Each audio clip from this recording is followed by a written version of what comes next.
Quand on lève les yeux vers le ciel, on a tendance à penser qu'on ne regarde que des étoiles, des points lumineux, figés, loin, très loin de nous. Mais ce qu'on oublie souvent, c'est que chacune de ces étoiles, ou presque, abrite un système autour d'elle. Comme le nôtre, avec des planètes qui tournent, des lunes, parfois des ceintures d'astéroïdes, des géantes gazeuses, des mondes rocheux, etc. Des planètes, il y en a des milliers, des millions, peut-être même des milliards, rien que dans notre galaxie. Et ça, on a mis du temps à le comprendre. Il y a encore quelques décennies de ça, on n'avait jamais encore détecté la moindre planète, en dehors du système solaire. C'était de la pure spéculation. On l'imaginait, on le supposait, mais on n'en avait aucune preuve. Et puis un jour, on en a trouvé une, puis une autre. Et depuis, c'est devenu une avalanche. Aujourd'hui, on en a confirmé plus de 5000. Mais ce n'est que la surface. Ce chiffre, il ne représente que les planètes qu'on a pu repérer avec nos instruments à travers quelques techniques bien précises, dans toute une petite fraction du ciel. Imagine un instant, il y a environ 200 milliards d'étoiles dans la Voie lactée. Même si une toute petite portion d'entre elles possédait une planète, on parlerait quand même de milliards de mondes, rien que dans notre coin de l'univers. Et quand on élargit notre regard, qu'on sort de notre galaxie, qu'on pense à toutes les autres, on dépasse l'entendement. Il y a plus de galaxies que d'étoiles dans la Voie lactée, et chacune d'elles contient ses propres centaines de milliards d'étoiles, et donc, très probablement, des planètes. Ce que ça veut dire concrètement, c'est que les planètes ne sont pas des exceptions, elles sont la règle.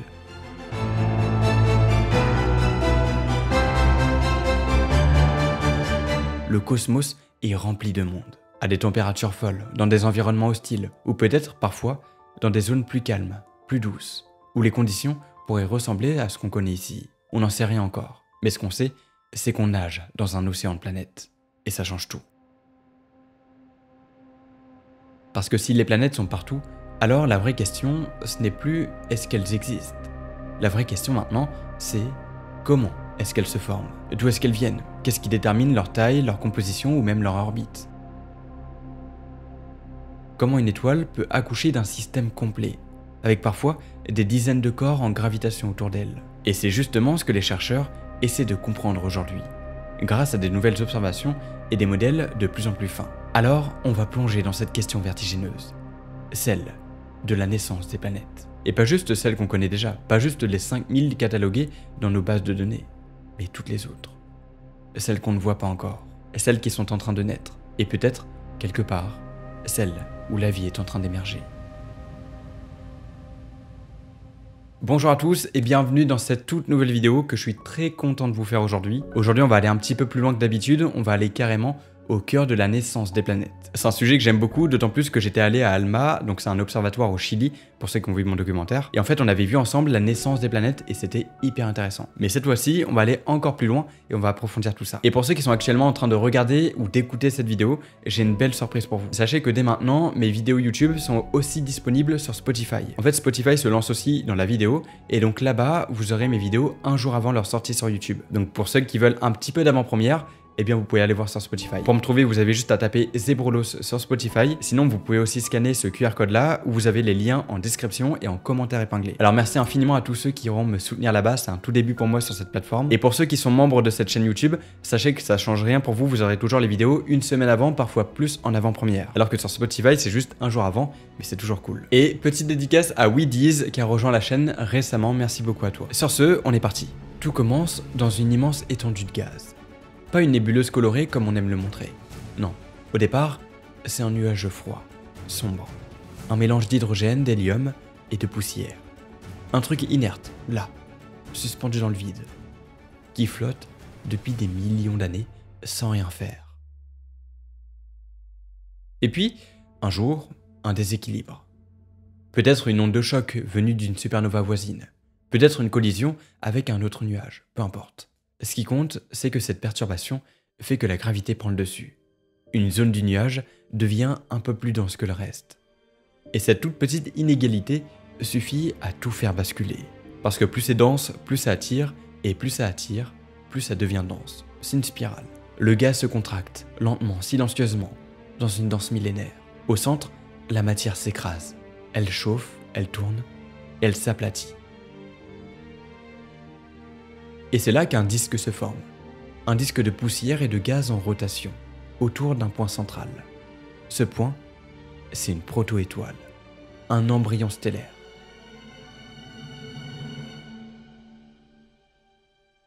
Il n'est pas encore assez chaud pour briller, mais déjà assez massif pour façonner son environnement.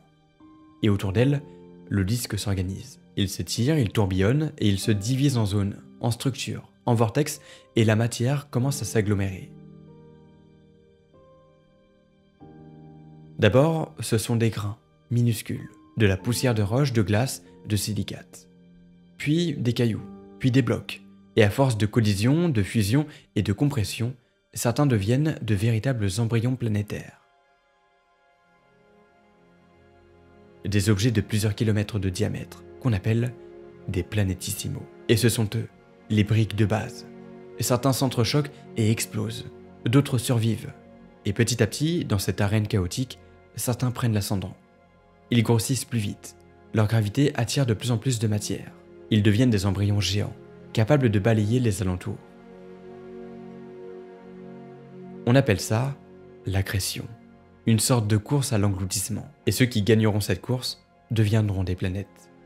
Mais leur nature dépend entièrement de l'endroit où ils sont nés dans le disque. Parce que ce disque, il n'est pas uniforme. Il est chaud près de l'étoile et il est glacé à l'extérieur. Et cette température, elle joue un rôle fondamental. Dans les zones proches de l'étoile, seuls les matériaux les plus solides peuvent survivre. Le fer, le nickel, les roches. Ici, on forme des planètes telluriques, des mondes durs, solides et compacts, avec un noyau métallique et une croûte rocheuse, comme la Terre, comme Mars, comme Vénus aussi. Tout ça, ce sont des planètes rocheuses. Elles sont petites, denses, et très souvent, elles ont une atmosphère fine, ou quasiment inexistante, soufflée par les vents stellaires. Mais plus loin, au-delà de ce qu'on appelle la ligne de glace, la température chute. Et là, tout change. L'eau, le méthane, l'ammoniac, tout ça deviennent solides. Ils forment des grains de glace, qui s'ajoutent à la poussière. Les planétissimaux y sont plus gros, plus riches en matériaux volatiles.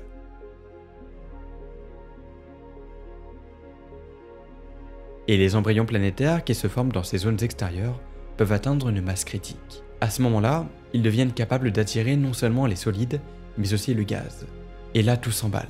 Ces noyaux massifs se mettent à attirer l'hydrogène et l'hélium du disque, comme un aspirateur cosmique. En quelques millions d'années, ils gonflent, ils deviennent énormes, et accouchent des géantes gazeuses, comme Jupiter, comme Saturne, des planètes énormes, sans surface solide, avec une atmosphère qui s'enfonce progressivement vers un cœur enfoui, incertain.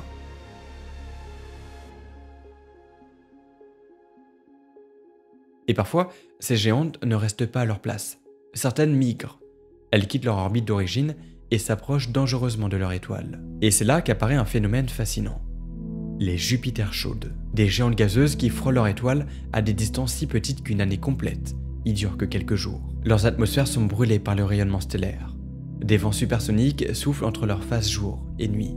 Et pourtant, elles tiennent.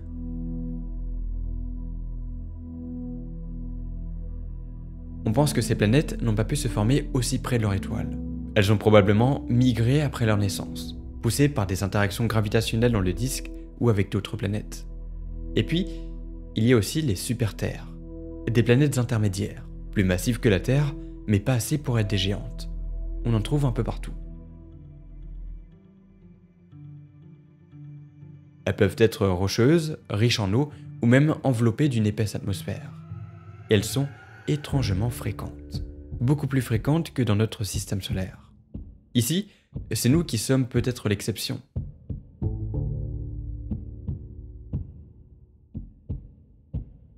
Il y a aussi les planètes océaniques, des mondes entiers recouverts d'eau.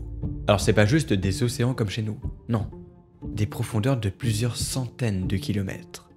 Une planète entièrement liquide, sans terre émergée, avec peut-être un manteau de glace à haute pression en dessous, qui empêche l'eau d'entrer en contact avec le noyau. Ces planètes pourraient être partout, et certaines pourraient même abriter de la vie, bien à l'abri dans l'obscurité de leur profondeur.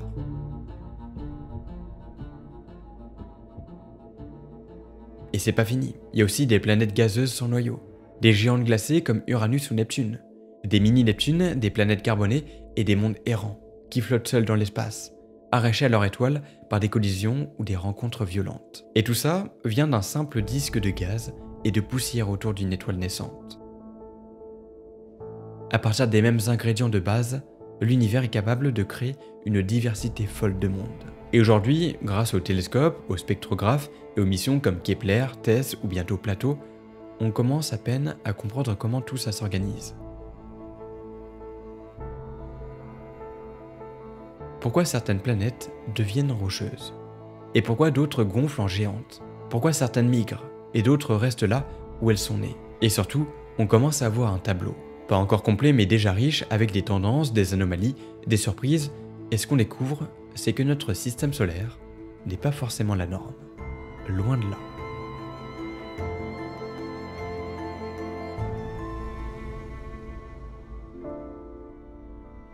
Et aujourd'hui, on part explorer la naissance des planètes. Et ça demande d'avoir un outil très puissant. Et c'est là qu'ALMA entre en jeu. ALMA, c'est pas un télescope comme les autres. C'est un grand réseau d'antennes millimétriques, submillimétriques de l'Atacama. Le grand réseau d'antennes millimétriques et submillimétriques du désert d'Atacama est un observatoire absolument fascinant pour les scientifiques. C'est un réseau de 66 antennes situé à près de 5000 mètres d'altitude dans le désert d'Atacama, au Chili. Alors, pourquoi là-bas?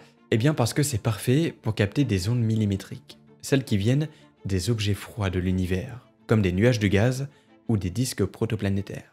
Et surprise, c'est exactement ce qui nous intéresse dans cette nouvelle étude. Et grâce à ALMA, on a maintenant des images incroyablement nettes de ces disques. Regardez cette photo par exemple. On y voit une quinzaine de disques protoplanétaires. Et ce qui saute aux yeux, c'est leur diversité. Il y a des trous, des anneaux, des spirales. Comme si chaque étoile avait son propre système en construction, unique, avec ses propres règles. Mais alors, comment ALMA a fait pour capter ces images? Il s'est concentré sur les effets des planètes sur leur environnement, et non la lumière directe que renvoie une jeune planète. On voit leur influence, leur empreinte sur le disque de gaz et de poussière.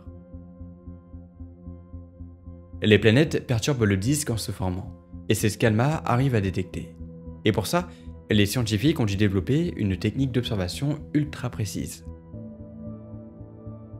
Ils alignent les images prises à différents moments, ils renforcent la clarté du signal, etc. Et ils utilisent aussi différentes molécules traces, comme par exemple le monoxyde de carbone pour sonder différentes couches du disque. Un peu comme si on faisait une échographie en 3D d'un embryon planétaire. Et ce niveau de détail, on ne l'avait jamais atteint avant. Ça change complètement notre manière de voir la formation des planètes. On peut maintenant détecter des planètes bien plus jeunes, bien plus petites qu'avec les méthodes classiques. Mais malgré ces avancées incroyables, il y a quelque chose qui cloche. Quelque chose qu'on n'arrive toujours pas à expliquer. C'est la vitesse à laquelle ces planètes se forment. D'après les modèles actuels, la formation d'une planète devrait prendre des millions d'années. Mais certaines structures qu'on observe dans ces disques semblent indiquer que les planètes se forment beaucoup plus rapidement que prévu. Alors, comment c'est possible? Est-ce qu'on s'est trompé sur les étapes de la formation planétaire? Ou est-ce qu'il y a un phénomène qu'on ne comprend pas encore? C'est fou quand on y pense, mais pendant très longtemps, les exoplanètes n'existaient pas dans notre imagination.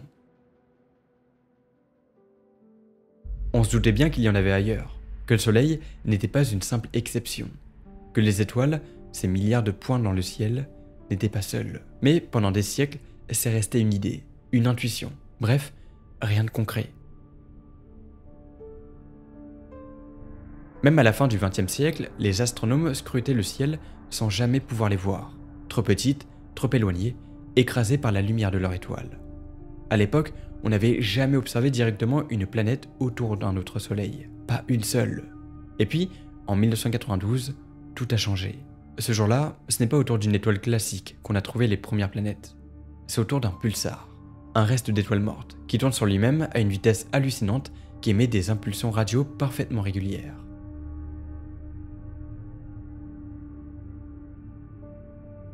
Et c'est en étudiant les irrégularités minuscules dans ces battements que deux astronomes ont détecté la présence de planètes.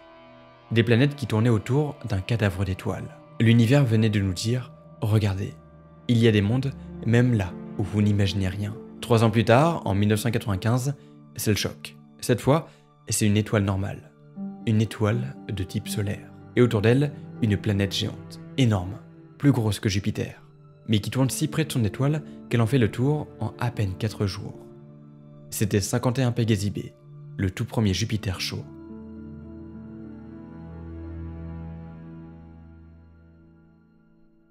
Et là, tous les modèles se sont effondrés. On ne comprenait pas. Une géante gazeuse si proche de son étoile.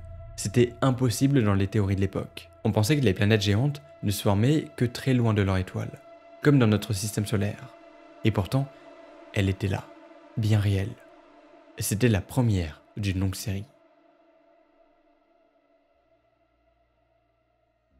À partir de là, la chasse est lancée. Avec Kepler, puis TESS, les chiffres ont explosé. Des milliers de planètes découvertes. Chaque mois, de nouvelles candidates, de toute taille, de toute forme, autour de toutes sortes d'étoiles.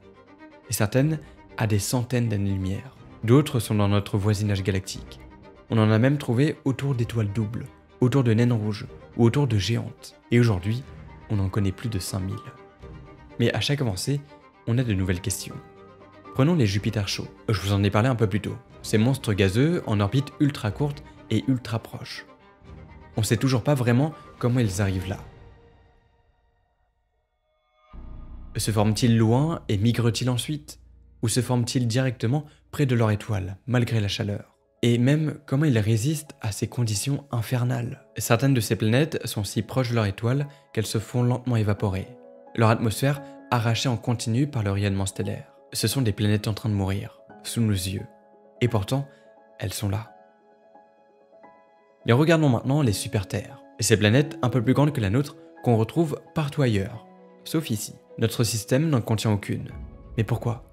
Est-ce que c'est un accident de parcours? Est-ce que Jupiter a perturbé leur formation chez nous? Ou bien est-ce nous, l'anomalie? Ces planètes sont peut-être les plus prometteuses pour l'habitabilité. Mais on ignore encore à quoi elles ressemblent vraiment. Ont-elles une surface, une atmosphère, de l'eau? Pour l'instant, on ne sait pas. Et que dire des planètes errantes, celles qui ont été éjectées de leur système, qui dérivent seules dans le noir, sans étoiles, sans chaleur? Elles sont peut-être des milliards, peut-être plus. Mais est-ce que certaines sont encore assez chaudes à l'intérieur pour abriter un océan, sous une croûte glacée? Est-ce que la vie pourrait survivre sans soleil? Bon, tout ça c'est vertigineux. Finalement, plus on découvre de planètes dans l'univers, et plus l'univers se révèle complexe. On pensait découvrir des mondes pour les classer, les mettre dans des cases, mais chaque nouvelle planète brouille les lignes, redéfinit les règles. Et pourtant, c'est ça la science. Avancer dans l'inconnu, accepter de ne pas tout comprendre, poser des questions et se laisser surprendre. Aujourd'hui, on observe, on mesure, on cartographie. Mais demain, on ira, on enverra des sondes, on prendra des images directes, on analysera les atmosphères, molécule par molécule. Et peut-être, un jour, on entendra autre chose. Un signal, une anomalie ou une signature. Mais en attendant, on regarde, on écoute et surtout, on imagine.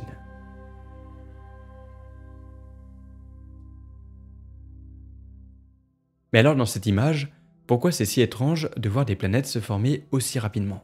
Et surtout, dans des systèmes aussi jeunes. Normalement, selon nos modèles actuels, la formation d'une planète prend du temps. Beaucoup de temps. On parle de plusieurs dizaines, voire centaines de millions d'années. Surtout pour les planètes géantes comme Jupiter. C'est ce qu'on appelle nos modèles d'accrétion du noyau.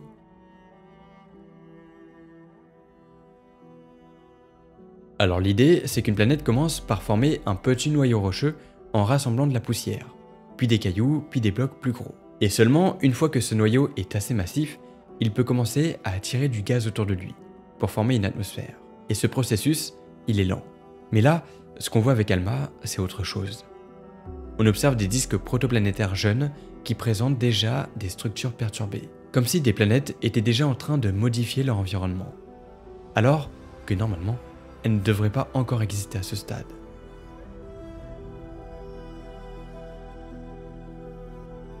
Et il est là le problème, parce que ça colle pas du tout avec le modèle classique. Alors soit on s'est trompé sur le temps nécessaire à la formation d'une exoplanète, soit il existe un autre mécanisme, plus rapide, que ce qu'on avait prévu. Alors peut-être que les planètes ne naissent pas toujours par accrétion lente, mais parfois de manière quasi instantanée, par effondrement de gaz. Un peu comme pour les étoiles, ce qu'on appelle le modèle d'instabilité gravitationnelle. Mais ce modèle-là, il est encore très débattu. Il expliquerait certaines observations, mais pas toutes. Et ça pose une vraie question. ALMA nous a permis de faire bien plus que simplement observer de jeunes étoiles et leurs disques planétaires. Il nous a offert une plongée dans les origines des mondes. Grâce à sa précision sans précédent, on a pu cartographier l'intérieur de ces disques protoplanétaires, couche par couche. Il a analysé leur température, leur densité et même la vitesse à laquelle la matière y circule. Et ce qu'on y voit, c'est un monde en perpétuel mouvement. On découvre que ces disques sont loin d'être homogènes, sont hautement structurés.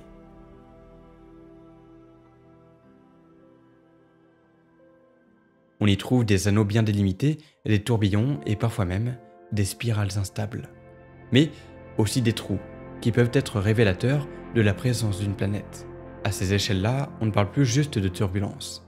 On parle de mécanismes à l'origine des astres eux-mêmes. Mais voilà où les choses deviennent encore plus fascinantes et dérangeantes, parce que ces observations ne collent pas avec notre modèle classique. Le modèle qui explique comment se forment les planètes, à une vitesse lente, très lente, puisque dans les données d'ALMA, on voit déjà des indices d'objets massifs, jeunes et dynamiques, autour d'étoiles plutôt jeunes. ALMA était capable de mesurer très précisément les vitesses de rotation du gaz dans le disque. Grâce aux raies spectrales observées, on peut cartographier le mouvement du gaz à une précision de 10 mètres par seconde. Autrement dit, on pourrait pratiquement suivre un monde en train de naître. Et en étudiant l'influence gravitationnelle du disque lui-même, une sorte de halo de matière invisible, on peut maintenant estimer la masse réelle disponible pour faire naître ces mondes. Et c'est une nouvelle manière de comprendre ce qu'il s'y passe. Un regard totalement neuf sur la jeunesse des planètes. Mais attention, on est encore loin d'avoir toutes les réponses. Chaque nouveau disque étudié apporte son lot de contradictions. Et peut-être qu'il n'existe pas une seule manière de créer des mondes, mais plusieurs. Grâce à ces observations, on commence enfin à entrevoir les premières étapes de la naissance des mondes. Et pas n'importe lesquels. Des mondes qui ressemblent aux nôtres. Des planètes analogues à celles de notre propre système solaire. Et des systèmes totalement différents de ce qu'on connaît. Dans ces disques en pleine formation, on observe des interactions étonnantes. Des jeunes planètes qui viennent perturber l'équilibre du disque, qui créent des vagues, des vides, des torsions, comme si les futures planètes sculptaient leur environnement. Ces phénomènes, on commence à les comprendre. Mais ce n'est que le début. Ce que rêvent les chercheurs maintenant, c'est de reconstruire une image complète de ces systèmes planétaires en formation. Une vue en 3 dimensions de ce qui se passe autour de ces jeunes étoiles. Voir comment la matière s'organise, comment elle s'effondre, comment elle se met en orbite. Bref, comment un monde naît, couche par couche, seconde après seconde. N'oubliez pas que vous avez toutes les vidéos un jour à l'avance sur Spotify. Si vous souhaitez aller un petit peu plus loin, je vous mets carrément un documentaire complet que j'ai fait au Chili sur les exoplanètes. Et sinon, je vous mets une playlist ici qui pourra forcément vous plaire parce qu'il y a toutes les meilleures vidéos de ma chaîne. Et donc si vous aimez ce que je fais, vous devriez adorer. Je vous laisse cliquer ici ou ici. C'était Zebrolos. À plus tard.